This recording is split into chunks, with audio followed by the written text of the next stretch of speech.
আসসালামু আলাইকুম, আমি রুলিয়া। আজকে আবারও চলে এলাম একটা মিনি ব্লগ নিয়ে।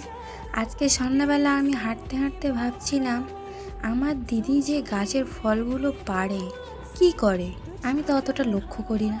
তো চলো দেখি কি করে।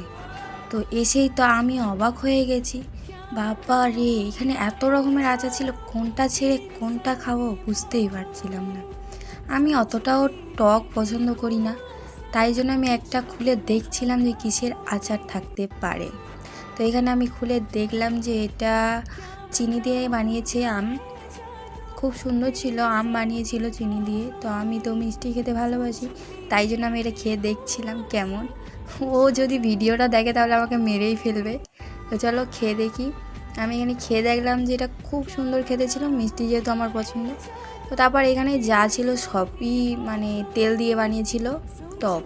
তো আমি অতটা খাই না, তাই জন্য দেখছিলাম, খুব টেস্টি লাগছিল। এটা হচ্ছে করমচার, আর এটা আম তেল, আর এটা আমড়া তেল। খুব সুন্দর লাগছিল। আর এখানে রেখেছিল তেঁতুল, নুন দিয়ে রেখে দিয়েছে। আমি এখন ভয়েস ওভার দিচ্ছি, আমার গাল থেকে জল পড়ছে গাইস, কি বলবো। তো তারপর এখানে ছিল ধনেপাতার আচার, এটাও খুব টেস্টি ছিল। তো সব আচারই আমি খেয়ে দেখবো। তো আমি এখন আচার খাই, তোমরা করে দাও সাবস্ক্রাইব। বাই।